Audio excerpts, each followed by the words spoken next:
To start the evening, we'll stream a 5-minute video which asks the question, how bad are gas stoves? Following this, we will have presentations by 2 speakers and another short video on induction stoves. Recently, there's been a lot of news about gas stoves. Federal officials may be considering a ban on gas stoves. In an interview with Bloomberg, a commissioner with the government agency called gas stoves a hidden hazard. And to be honest, I was initially a little skeptical about the panic over gas cooking. Cooking on any stove produces a range of indoor air pollutants. But gas stoves are unique in that they produce nitrogen dioxide, or NO2. At high enough levels, NO2 exposure can cause respiratory illnesses like asthma. So for 2 months, I monitored the NO2 levels in our home as we cooked. Every time I turned on our stove or oven, I'd watch our NO2 pollution spike.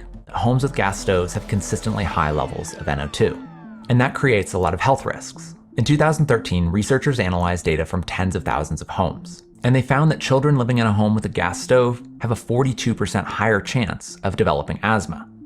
Just a few months ago, researchers found that 12.7% of childhood asthma cases can be attributed to a gas stove. When we look at other population attributable fractions, that's really similar to children's risk of asthma from exposure to secondhand smoke. So I think most of us know that secondhand smoke exposure is not great, but how many of us know that gas cooking could have a similar risk?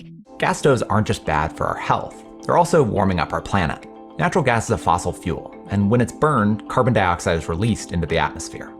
But natural gas is mostly methane, which is an especially potent greenhouse gas. Once it gets into the atmosphere, methane warms the planet about 25 to 80 times faster than carbon dioxide. And that methane is heating up the planet as much as the pollution from 600,000 gas-powered cars.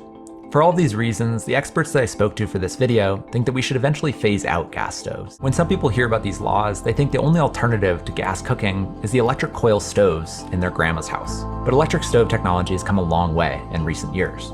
Induction stoves, for example, use advanced technology to offer a super precise and efficient cooking experience. Many chefs like John Kung and Eric Repair actually prefer induction for this reason. When I started posting my cooking videos, one of the questions I wasn't really expecting to get was about the use of my electric burners. I ended up getting quite a few inquiries about them, both on Instagram and TikTok. And what I learned is that induction burners are not as common as I thought. Basically, the trick with induction is that there is a magnetic field working so that the pan is heating itself from within.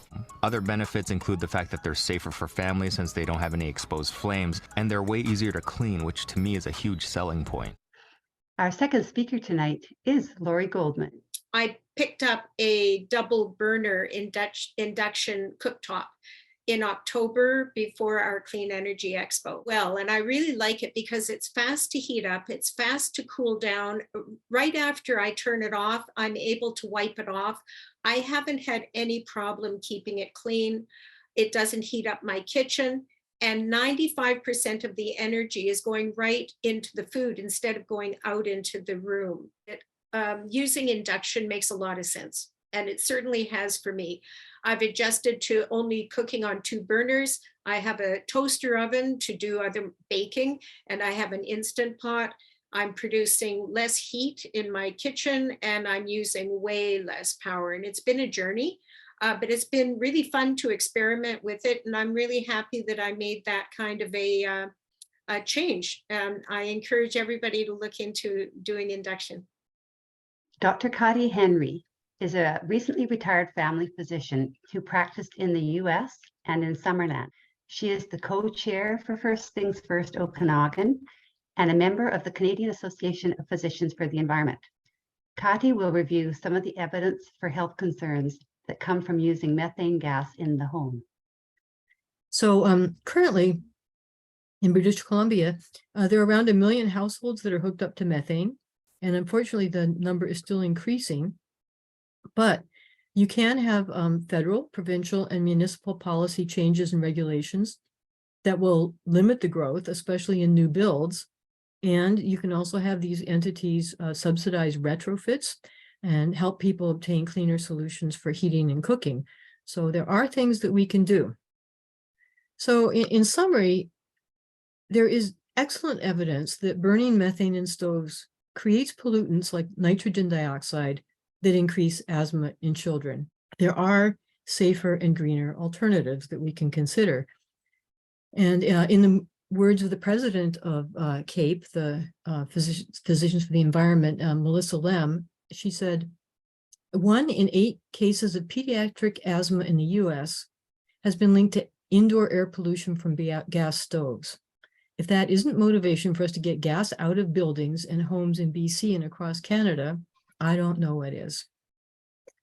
Thank you very much.